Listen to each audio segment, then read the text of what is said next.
Hello to everyone joining us at KR Scholars. We got another financial series program for our students. And as we come to know, our parents as well. It seems like every time we have these events, the parents show up in numbers as well. So, welcome again, everyone, to another KR Scholars Financial Literacy event.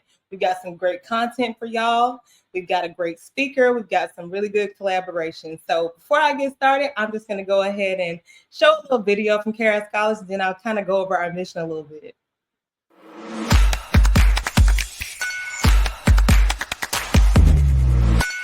The knowledge and support that KR Scholars gives to their students is priceless.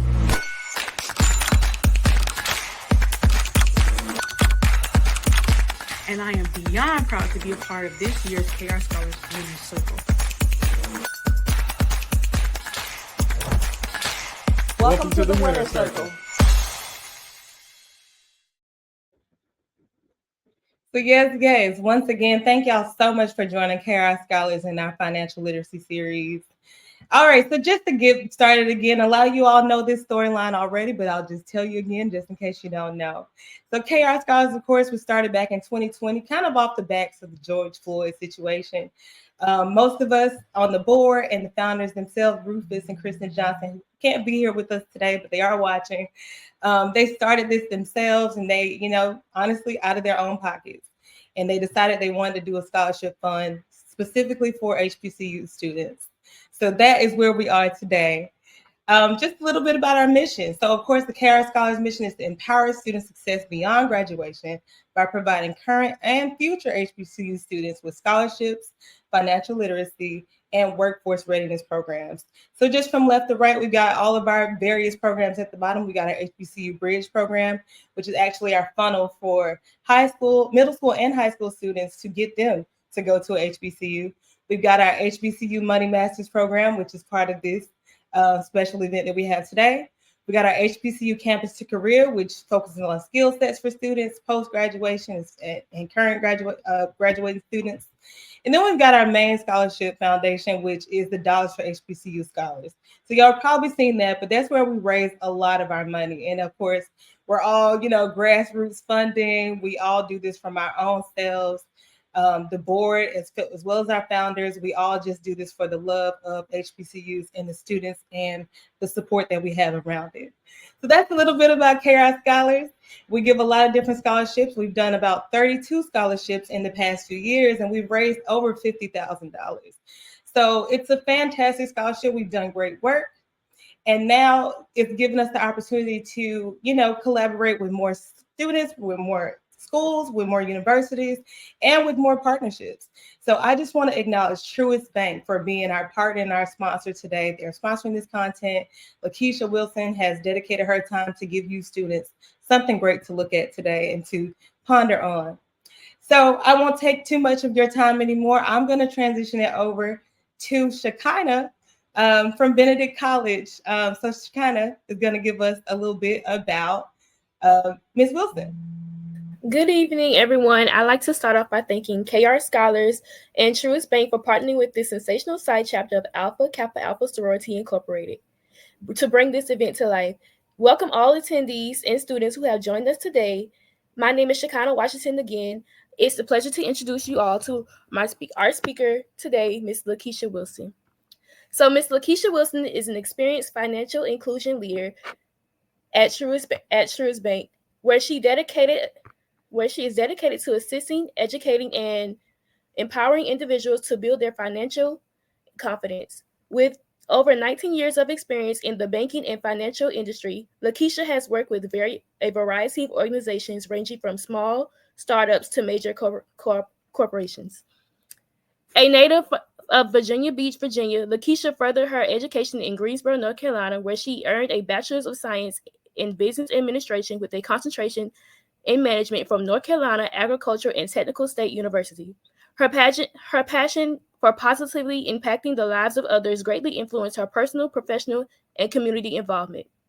Lakeisha and her husband, Johan Say, and their baby Kitty Teddy resides in Richmond, Virginia, In her spare time, she enjoys cooking, traveling, spending time with loved ones, and being actively involved with her community. On any given Friday, Lakeisha can be found supporting her husband in various basketball teams that he coaches throughout the great state of Virginia. Ladies and gentlemen, Miss Lakeisha Wilson.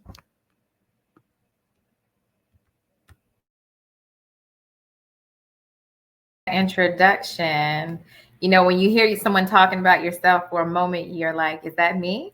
But thank you so much for that introduction. I'm so excited to be here. I want to thank KR Scholars, Kristen and her team for making this possible and, you know, bringing me into the fold to be able to offer some additional resources to you all. So we're going to go ahead and jump in because we got some great content that I want to share with you as it pertains to building and repairing your credit, but also understanding credit cards and how they operate. All right. So on the screen, there's a beautiful QR code. If you have your smartphones, zoom into that so that you can pull up our participant workbook.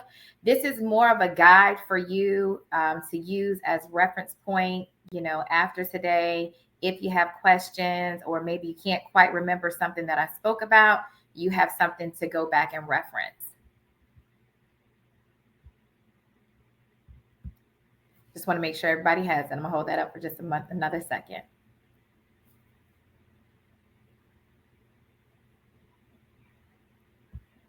All right. So give you a little bit of background about Truist. Truist came together a couple years back where BB&T and SunTrust merged together to create Truist. So we are a new bank, but we are not new to the game.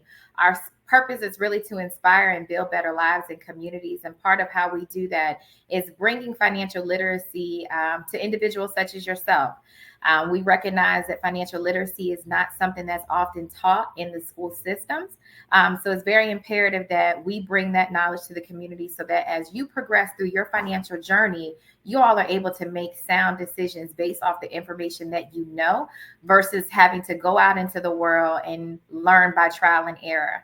Sometimes you get, you know, a little bit behind pace by doing things that way. So we're going to go ahead and jump into this content. Again, helping to build and repair your credit. Some of you may already have established credit, and that's wonderful. But hopefully at the conclusion of tonight's presentation, you'll have a better understanding how credit works, how to actually generate a credit score, and what to do with it once you've done so. All right. All right. So what is a credit score? That is a major question that a lot of people ask. Like, why do we have credit scores? What are credit scores for? I like to think of a credit score as basically your adult report card as to how you have handled your finances. Okay. So that means whether you've made good decisions, you paid your creditors, you're paying all your debt on time, is what's going to dictate whether you have a good credit score or whether you have a bad credit score. Very much like a GPA. If you have straight A's, meaning you make your payments on time all the time, 9 times out of 10, you're going to have a good credit score. The moment you have a bad semester and you get a C or a D for that matter, your GPA is going to drop. The same thing holds true for your credit score. So the moment you miss a payment, the moment you decide to close out an account, those things can drastically affect your credit. And we're going to go a little bit more into detail with that as well. So again, credit scores can increase over time. But again, if you make a mistake or you do something that's kind of off, please know that you can rebuild and you can repair. It's just going to take some time. So just like getting a C, it can drop your GPA drastically. You just need to get quite a few more A's to get it back up, right? But it'll never quite be a 4.0, but you can get it extremely close to that. So the same thing holds true for your credit score. Why are credit scores so important? Lenders use credit scores to determine whether or not we can lend money to you. So as a bank with Truist, we are a financial institution. You come to us to get a credit card or to get a home loan, get an auto loan. We're going to pull your credit to determine, 1, what your interest rate is going to be, but 2, to determine whether or not you're going to be a riskier client, which tends to mean you're going to have a higher interest rate, or whether or not we can even lend to you at all. So that's why it's so important, and that's why you want to take care of it as much as possible. If you don't have your know your credit score, or you've never seen your credit report, you can go to annualcreditreport.com and pull your credit score once a year for free. It costs you absolutely nothing to do it, but I strongly encourage everyone to do it just to know what's going on. More importantly, oftentimes, we are living in a world where there's a lot of fraud happening, right? You want to make sure that you're protecting your credit. So you want to make sure that there's nothing fraudulent that's reporting to your credit. And the only way that you're going to know that is if you actually go and pull your score. So if you don't have that information, take a snapshot of that picture of this screen so that you know where to go, annualcreditreport.com, and you can pull it annually. So the same way you get a physical every year, make sure you pull your credit report and know where you stand.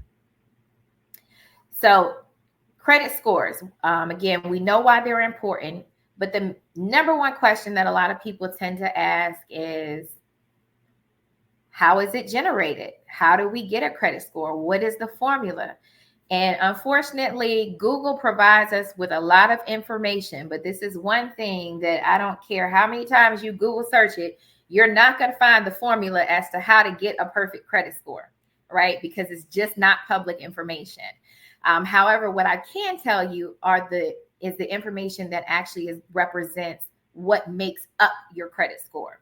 So 35% is going to be your payment history and how often and how well you make your payments on any debt that you have outstanding. So whether it's a student loan, whether it's a credit card, whether it's an auto loan, whether it's a mortgage, anything that reports to your credit, the credit bureaus, that is what you really want to pay attention to.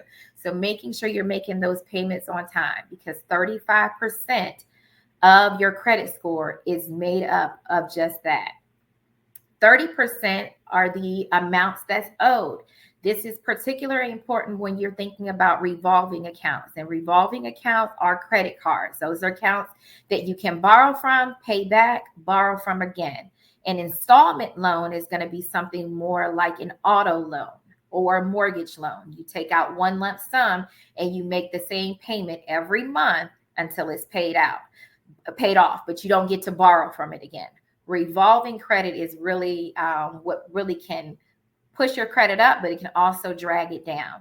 So whenever you have a credit limit, let's say, for example, we're going to use $1,000 on a credit card. That's a revolving line. You want to make sure that you try to only utilize 30% of that line of credit. So you want to make sure you're really not going over using $300 of that $1,000 credit limit. Because once you do that, your credit utilization is going to be extremely high, okay? And that's what's going to drag your credit score down. So you want to try to stay under that threshold of 30%. 10% is the types of credit that is used. So, oftentimes people say, oh, good credit, bad credit. Credit is credit. And believe it or not, the more variety that you have, the better your profile is going to look. So if you have a student loan, if you have an auto loan, if you have a credit card, that actually looks good on a credit profile. What does not look good is 10 different credit cards, right? And they're all maxed out. That looks extremely bad. So you want to make sure that you have different types of credit. That's okay, because that's going to make up 10% of your score. 10% is also new credit. So the credit agencies like to see new credit being utilized. Believe it or not, when I purchased my first home, my score went up almost 40 points because it was a type of credit that I had never had before, believe it or not. So new credit is not always a bad thing, but it can be if you have too much of something. So if you have 5 credit cards and you go to get another credit card, it probably is going to drag your score down. Because again, it's a new account, but it's the same type of account. And then 15% is going to be your credit history. So the length of time that you've had credit with a particular creditor. I got my first credit card when I turned 18, and I still have that credit card to this day. I don't typically use it because the interest rate on it is extremely high, and I have other cards that give me far better benefits. But I have not closed it out because it is the longest account that I've had on my credit profile. And I'm not going to tell you how long ago that was because I'd be telling my age. But definitely the longer the history, the better. So when you pull your credit report, you're going to see a variety of information. Sometimes it can look a little overwhelming, but really it's just a snapshot of everything that's happening in your credit life. So personal information, this is something you want to pay attention to, making sure that your name is correct, your address is correct, your social security is correct, that sort of thing. You also want to look at what the account information is showing as far as what is reported. It's going to give you a snapshot that basically gives the accounts names and gives those account numbers, making sure that that is accurate. Inquiry information. This is super important. This allows creditors to see how many times your credit has been pulled within the last couple of years. It's normal to have inquiries on your credit report. What you do not want to have is too many inquiries, right? So oftentimes people go to buy a vehicle or maybe even purchase a home, and they go and try to get pre-qualified in several different places. You really want to try to just go to one so your credit is not being pulled multiple times. So just be mindful of that.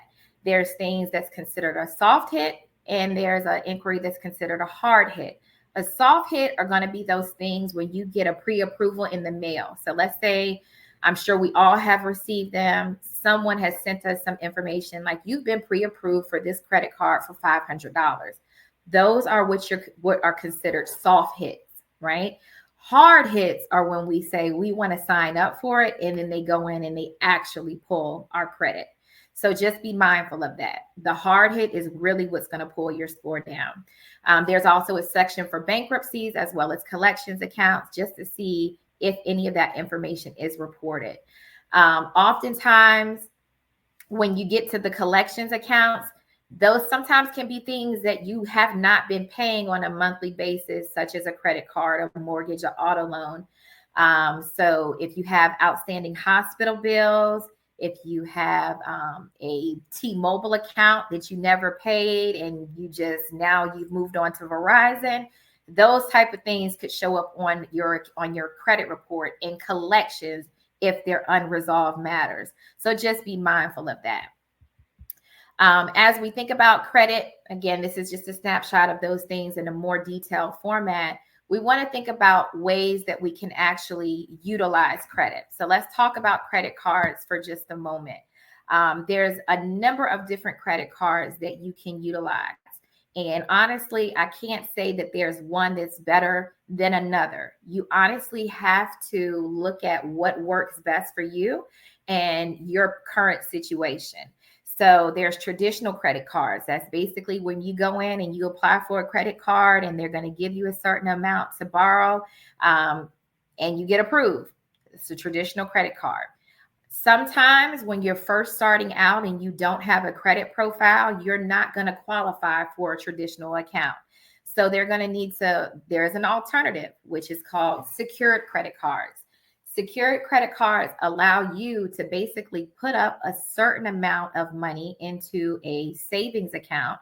We then will put a fence around that account. You can't use it, but we will issue you a credit card in that amount. So let's say you put up $500 into a savings account. We will issue you a credit card for $500 that we will report to the credit bureaus how well you're paying. If you're paying those monthly payments on time, if you're utilizing the card, you'll be able to see that and help you to generate and also potentially reestablish credit if you're in that type of situation. Once the card has helped your credit to build, typically we can transition you into a regular credit card.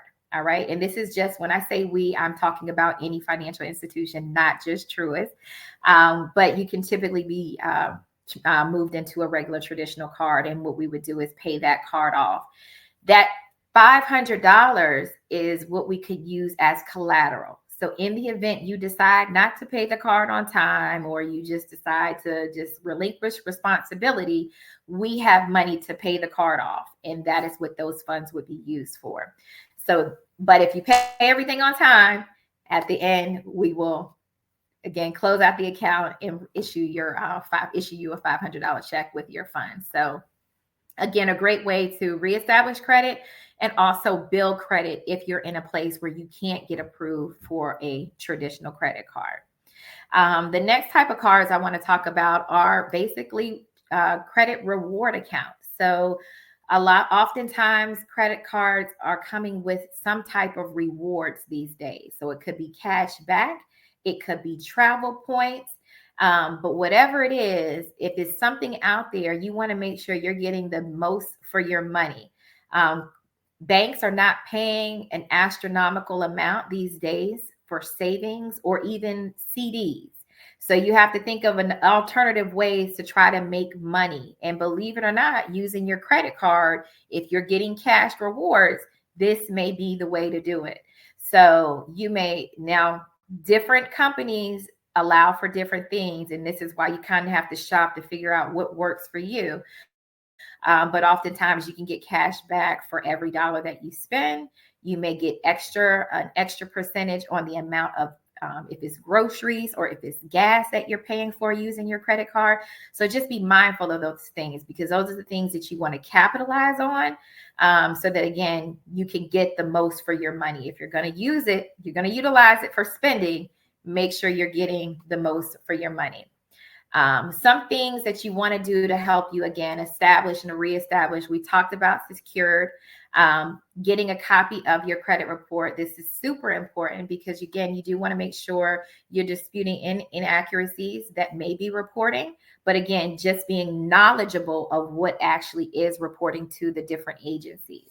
Having a checking and a savings account is a great way to help with budgeting and managing your money, to make sure that you are making your payments on time.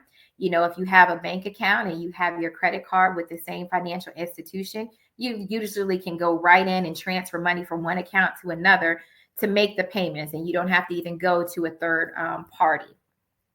However, if you find yourself in a rut, and your credit is just not where it needs to be, you've mismanaged your credit card and it's just gone beyond control. If you run into a situation where you feel like you need to work with a credit counseling agency, just make sure you're working with a reputable one. There are a ton of them out here that say, oh, we're going to do this. If you come to us, we'll help you pay off this and we'll do that. And they promise you all these great things. You pay into their services, and at the end, they've done nothing for you. So you just want to make sure that whoever you work with is a reputable agency. If you are in an area where there is a truist, banks and financial institutions, we cannot do credit repair because we are a lender. It's a conflict of interest. However, we do have nonprofit organizations that we work with, that we can connect you with in the event that you find yourself in a situation where you need some assistance with rebuilding your credit. So just keep that in mind. Always talk to an expert first, because they're going to help you navigate through this. So let's talk about ways to maintain your credit. So, once you've gone out here and you've gotten this credit card, what do you do to make sure that your credit stays in a good space and you continuously you're increasing your numbers month over month? The most important thing is to make sure you are paying your balances, you're paying your monthly payments each month. If you can pay it in full, absolutely do that. We should be using credit cards for emergencies and not for convenience. So we shouldn't use our credit card to go buy Chick-fil-A and to go buy Zaxby's and to go to the movies, unless we have the intent to pay the card off in full at the end of the month. Otherwise, you really just want to use your credit card for emergencies. Because using it for convenience, if you don't have that money available, you're going to find yourself maxing out a credit card very fast. I'm speaking from experience. I got my first credit card when I turned 18, and I was in college. The statement came to my mother's house, and she called me and said, "What are you doing? You don't have a job.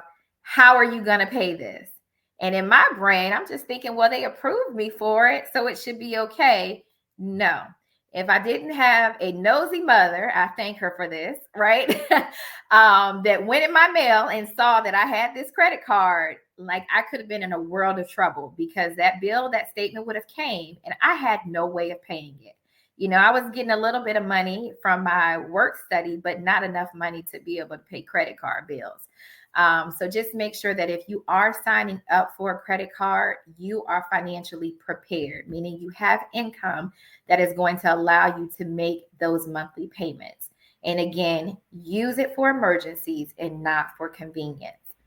Always read your credit card agreement. So it's a lot of wording and it's sometimes 3 and 4 pages long, but read it, because it's a lot of information that, again, may be beneficial to you. So believe it or not, there are a lot of built-in benefits with credit cards. But if you're not knowledgeable of what's there, you're not going to utilize them. So I'm sure some of you have rented a car before, or your parents have rented a car before. Sometimes your credit card offers renter insurance on car rentals. So you may be signing up to pay for the additional renter's insurance that Enterprise may offer, but you don't necessarily need to do that because your credit card has you covered. You're not going to necessarily know that unless you know what benefits you're entitled to. If you have cash rewards that you have not signed up for, the credit card company is not coming to look for you to tell you, hey, you've spent $2,000 and you've earned, 3% of this in cash back. They're not going to look for you to give that money to you. You've got to sign up to claim that money. So you want to make sure you're doing that. And again, reading your credit card agreement is going to allow you to know what you're entitled to, what benefits are there, understanding your interest rate, understanding, what can happen if you make a payment late or if you don't make the payment on time. These are the things that you need to know. It's not going to be like, okay, we'll see you next month. No, it's going to be, we're going to report to your credit bureau. And on top of that, it's going to be a $39 late fee. You need to know what the ramifications are for not paying on time. In the event it ever happens, you are prepared and you know what comes as a result. So again, making sure you make those payments on time, super important, guys. I can't stress that enough. And again, if you can only do the minimum, so you're not, slapped on your wrist, your credit is not expected, but you really want to try to pay more than the minimum. Over the last couple of years, I can't remember what year it was exactly, but banks are regulated, financial institutions are regulated, and we had to start reporting on individual statements how long it would take for you to pay off a credit card if you only paid the monthly payments. So once upon a time, that information was not there. But if you ever read your statement, it can be very alarming. You could have a $2,000 credit card and they will tell you it's going to take you 15 years to pay that credit card off if you only pay the minimum monthly payments. Do you know how many times you would have paid that card off over and over again over a 15-year span? So these are the things you want to be knowledgeable. And this is why it's so important to do more than the minimum payment, or at least pay the credit card off in full at the end of the month if you can. Staying below your credit limit. Again, that magic number, guys, is going to be 30%. Okay. So for every $1,000 that you approve, $300 is what you can use. Can you go over? Absolutely. I have done it. I've gone over. I've used 50% of my credit card utilization. I've maxed out a credit card before, but I will tell you it does impact your score. Can you rebound from it? Absolutely. But you will see a drastic change once you go over that 30% mark. So you want to stay below that credit limit. And then just making sure you're reviewing your monthly statements each month to make sure, again, there's no fraudulent activity, because you are not responsible for something that someone charged on your account that you did not authorize. So always remember that if you see anything fraudulent, report it right away so that the banks can take care of it and you're not responsible for it. So that holds true if you lose or your card is stolen. You want to make sure you report that immediately. And now there's so many built-in features. You're utilizing an app. You can go into the app. You can block your card temporarily just till you locate it. So sometimes, we might be out, we're pumping gas, we put our card in our back pocket, and then we go out the next night and we're looking for that debit card. Like, where did it go?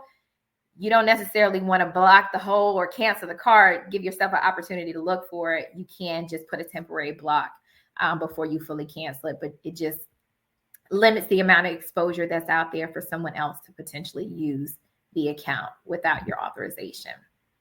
All right. This is something that I like to kind of just go over quickly.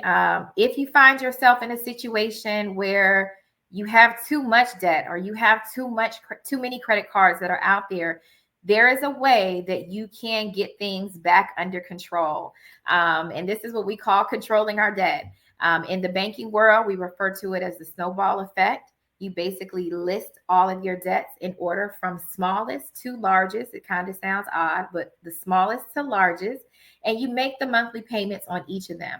That first one, that smallest debt that you had, you're going to try to add more to that each month. So maybe you worked overtime. You have a couple of extra dollars because you didn't spend all the money that you had this month. Put that money towards that debt. Once that amount is paid off, the money that you were utilizing for that minimum payment, as well as that additional money that you make extra each month, you're going to put it towards the next debt. And you're going to continue to do that until you pay everything off.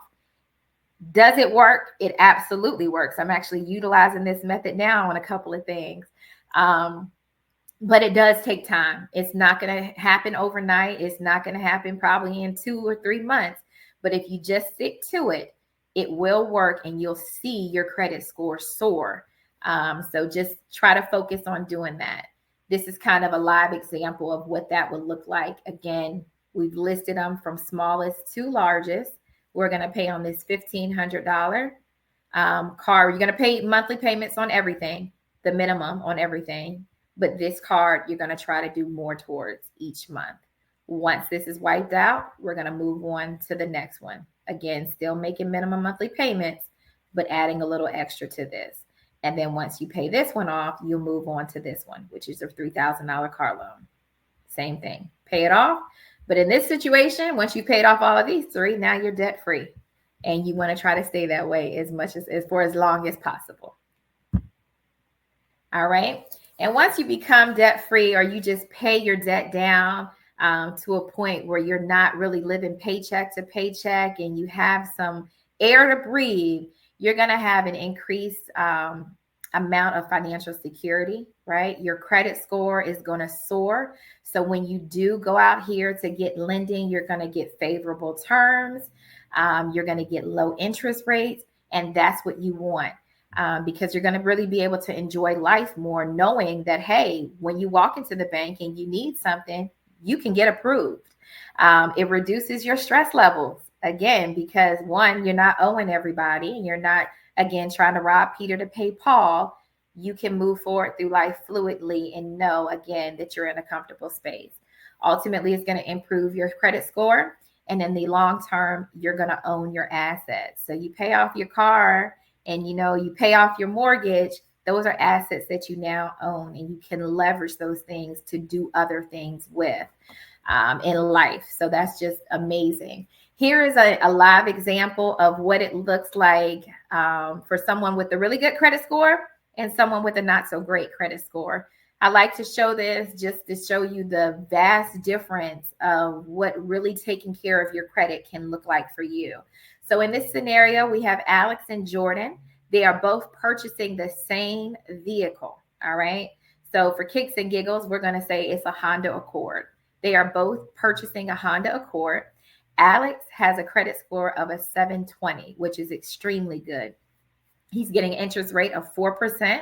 His monthly payment is going to be $460. Over a 5-year time span, he's going to pay $27,600 for his vehicle. Jordan, who is buying the same exact Honda Civic, same year and everything, has a score that's below 600. His interest rate is not going to be it's going to be double what Alex had and some more. So his interest rate is 10%, which makes his monthly payment $530. Over a 5-year time span, he's paying $31,800 for the same vehicle. So, guys, you want to take care of your credit score. Month over month, he's paying a difference of $70 in his monthly payment. Over that 5-year time span, he's paying $4,200 more than what Alex is. Now, the one thing I will tell you about this scenario is that these interest rates are extremely low. Right now, a good interest rate for a vehicle with somebody with a 720 score, believe it or not, is probably going to fall closer to like the 7% range. So that tells you right now, like, one, his payment is going to be higher, but the better your credit, the lower the interest, which ultimately is going to lower your payment over time. So just be mindful of that. We want to make sure we take care of our credit so that we can take care of ourselves and do the things that we want to do in the future. Resources to help you guys. Again, I'm big with the QR codes. If you have your smartphones handy, zoom into that QR code. That's going to take you to our Money and Mindset portal. This is a great way for you all to just learn more about credit. You can even take a money personality quiz just to kind of find out how you think of money, right? So that you can position yourself to maybe have a better relationship with money. If you're not a big reader, we have an awesome podcast that's available. So maybe you're a listener, you can tune in and again have hear and learn more about having a better relationship with money so that you can boost and build your financial confidence. I hope that the information I have shared with you all this evening has been useful. And I guess we're going to open it up for question and answers at this time. So I welcome all questions. I think there's some in the chat, but I couldn't follow along with my screen. So we're going to open up the floor now. Thank you, Ms. Lakeisha. That was incredibly valuable. Let's get into the questions that were already in the comments. And then if you guys have any more questions, just drop them in the chat and I'll go in order as they were dropped. So your first question is,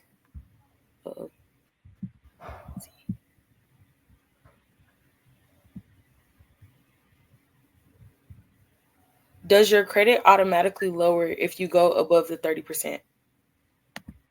It can. It can. But we have to remember that 30% is collective. So if you have, let's just say, 2 credit cards for $2,000, right? $2,000 total. Your 30% is going to be $600.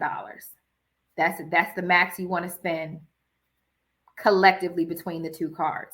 If you go and spend $500 on one card, your credit is still looking at the collective amount, not just that one card. So be mindful of that. When we think about revolving accounts, they're looking at the total amount of money that you have available, not just that one card.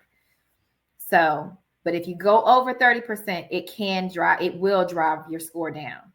I can't tell you the exact amount because everything plays a factor, whether you have more than one account, whether you have multiple accounts, whether you just have that one credit card, all of that plays an effect and a factor. And again, it is not going to necessarily drive the score down forever. It could be just for that month. And again, if you pay it down the next month, it could rebuild. But great question. Okay, next question. What makes a person qualified for a Black Card? For a credit card? It says Black Card. I'm guessing like the premium. Black Card status. We're talking about American Express. Okay, y'all know a little something. All right, so believe it or not, Black Card is not necessarily driven off of your credit score. Black Card is driven off of your income and your assets, like what you have available. So you hear all the celebrities talking about they have a Black Card. American Express is not a credit card. American Express is a charge card, meaning you can charge all you want on that card, but at the end of the month, you have to pay that card off in full, or you cannot use it the next month. So it's really a charge card. It reports to your credit like a credit card, but it has to be paid off every month. The black card means you don't have a limit. You could go buy a Maserati on that card and it's gonna let you do it. But at the end of the month, you got to pay that off in full. But that's really contingent upon assets and not your credit score. The black card is. I don't have a black card. I don't think I know anybody that has one either. Okay, next question. Good question. Do you have to accept the credit card rewards, or is it a good thing to accept them, and can I count against them anyway? Okay, so you do not have to accept the rewards. Believe it or not, when you go in to apply for a credit card, there are different types of credit cards. So even at Truist, we have cards with rewards. We have cards without rewards. The cards that are without rewards, the interest rate is lower because we're not giving you any additional incentive. So the interest rate is lower. But again, you have to weigh your options and figure out which one is going to be best for you. I know for myself, I use my credit card a lot, pretty much for everything, major purchases that I have. And I have made more money in my cash rewards over the last 3 years than I have made on interest in my savings account. So for me, it makes sense to take advantage of the rewards because I'm not making interest in my savings account. But again, you have to do what works best for you, but you do not have to sign up for a card with rewards. It's just one of those things you want to be mindful of. So if you're a frequent traveler and you're catching flights every month, you might want to sign up for an account that's going to allow you to earn some travel points so that you can get free flights, right? But if you're not somebody that travels a lot, you probably don't need a card that's going to give you travel rewards. You're not going to benefit from that. So yeah, you definitely want to look at what's out there and make your decision based off of that. Good. And then last question, if no one else has any more questions, if you go over the credit card limit, do you have to pay a fee? Yes. So most credit card companies, again, this is the importance of reading that your service agreement, is knowing what those fees entail. So if you go over your credit limit, you're going to get an over the credit limit fee. And typically it falls in alignment with the late fee. So if the late fee is $39, the over the credit limit is $39. And that can impact your credit score tremendously as well. So that's something we want to stay away from, is going over the limit. And typically your credit card company is not going to allow you necessarily to charge that much. However, there are instances when you're right there on the edge, and let's just say you didn't make your payment on time, and now they charge you a late fee that makes your credit go over the credit limit. Or you're out eating, you make a purchase, it comes in at $100. You really only had, let's just say you have $99 available on your credit card, but then you added in a tip, that's going to cause you to go over your credit limit. So you definitely want to make sure you're not doing that. And if we're going over our credit limit, we're overusing our credit card, and we want to stay away from that. Good answer. Mm-hmm. And then I have a question from Charity. What type of account would you recommend for a college student? Again, I would say income. I'm sorry. Go ahead now. She said, what type of account would you recommend for a college student with a seasonal income? You could do any kind of credit card. If you can get approved for one, based off of seasonal income, you can still do it. Again, you're not paying your credit card monthly unless you have a balance on that credit card. So even with seasonal income, if I know if I can make sure that I pay this card off in full during the time that I'm not working, you're in a good space. Or as long as you set money aside to take care of that, at least the minimum monthly payment for those months that you're out of work, you're okay. But if you know that you're not good with managing that, maybe you want to stay away from it until you know for certain you can handle it financially. Absolutely. Because seasonal income is just that. It's seasonal, right? It's not year round. But if you're carrying a balance on that credit card year round, you're going to be paying a monthly payment each month. All right. Are there any banks to steer clear from or credit cards we shouldn't sign up for? I'm going to say don't sign up for any card that you cannot pay for. That is going to be my advice. If you cannot make the monthly payment, do not sign up for it. Meaning if you do not have income and you don't have a job today, do not sign up for a credit card today, because how are we going to pay for it? One thing that I will say is do your research, do your homework. Okay. So sometimes you get an offer in the mail from A, B, and C Bank. I've never heard of A, B, and C Bank before, but I'm pretty sure it exists. Their interest rates tend to be higher, you know. Reputable financial institutions such as, you know, major financial institution, banks, credit unions, you're going to get more favorable terms from those places. The ones that are kind of like the one-offs, those interest rates can be a little bit spotty sometimes. Now, I will tell you, there is a credit card out there for everyone, meaning you can get approved. But what you want to do is get approved with favorable terms that are going to work to your advantage and not work against you. But great question. How many credit cards would you recommend having at once?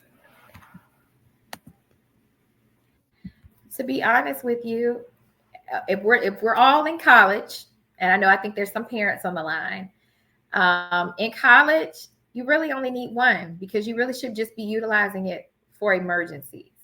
You know, as you get older in life, you may have different credit cards for different things. But we don't need to sign up for every credit card offer that is sent our way. Okay, so if Southwest is sending you a card, and then Discover is sending you a card, and then Capital One is sending you a card, we don't need all of those credit cards. We don't need, that's too much credit exposure. We want to stay away from that. So I would say one, maybe two at best. You know, that's something that, again, I got caught up with when I was younger.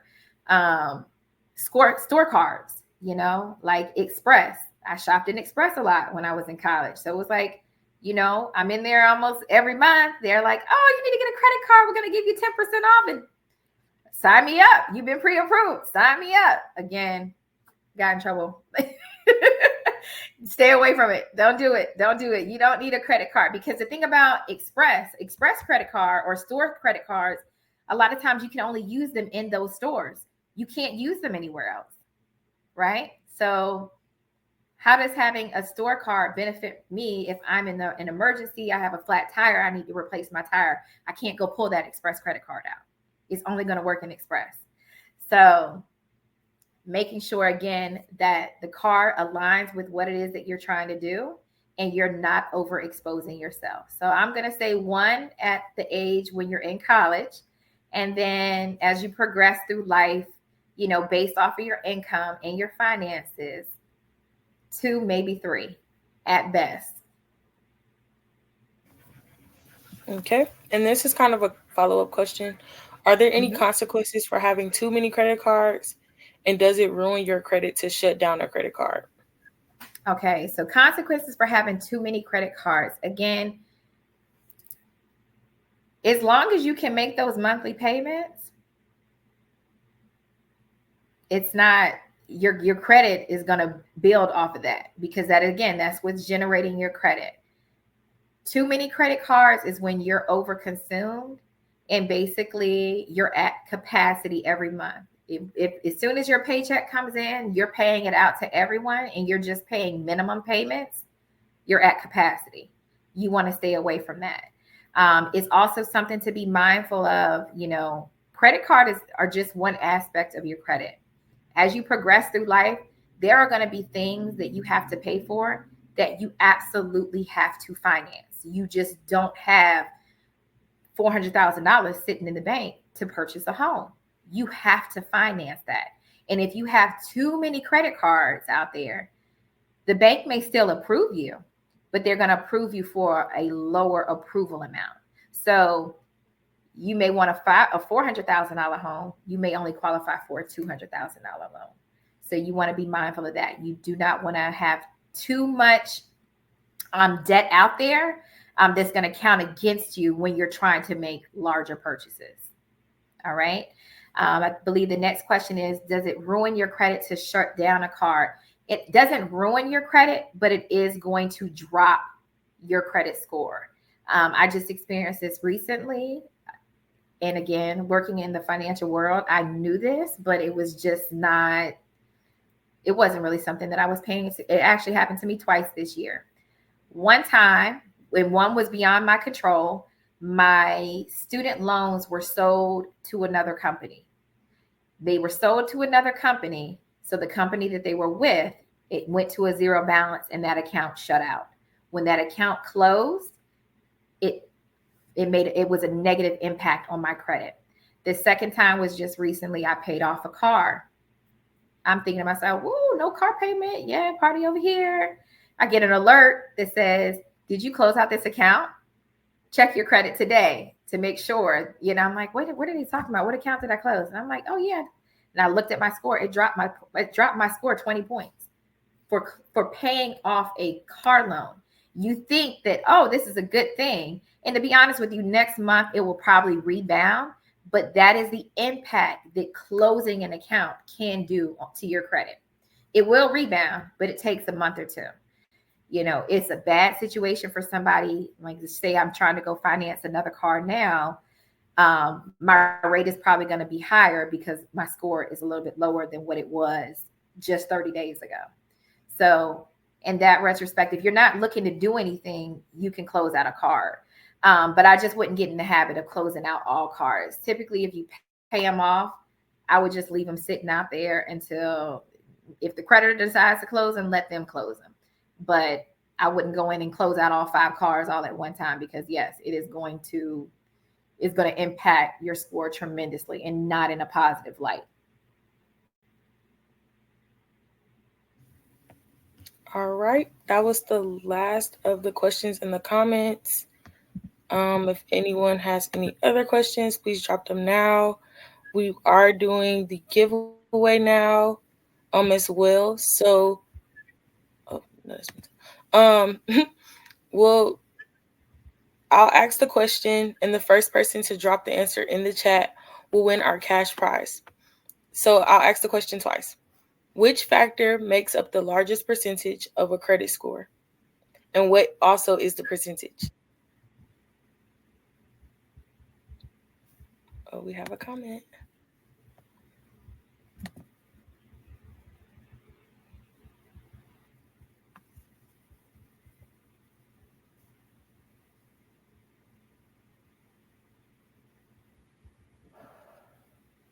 I'll ask the question again.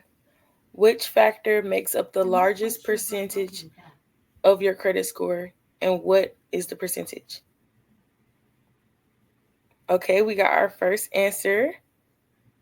I'm unsure what the name is, but yes, it is the payment history and 35%.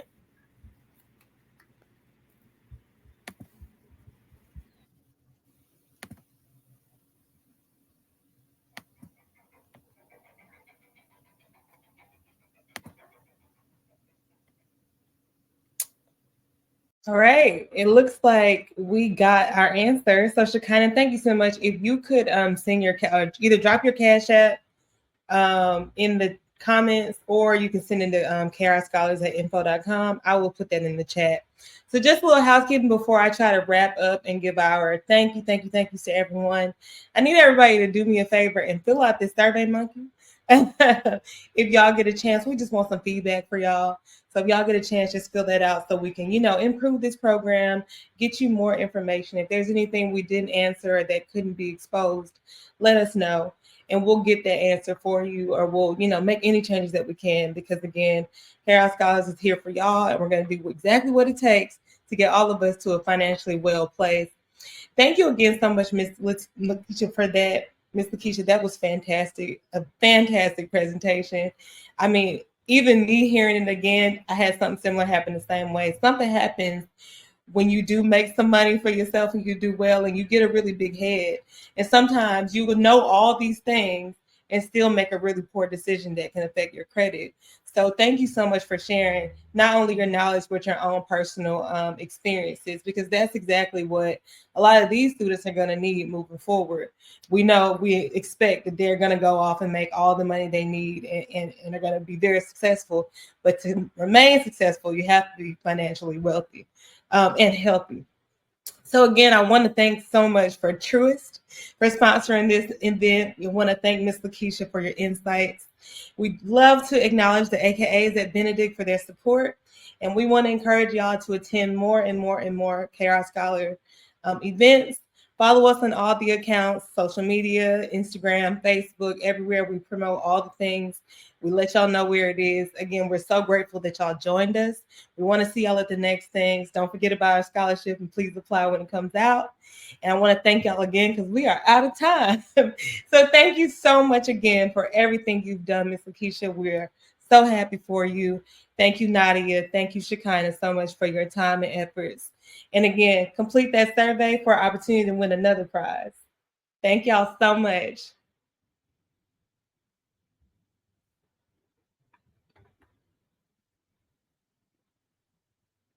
Hi, I'm Dr. Ramin Alexander, Board Chair at KR Scholars. Thank you so much for joining our program. You will be receiving a survey, so make sure you complete it and give us your feedback, and continue to follow us for more KR Scholars events and programs.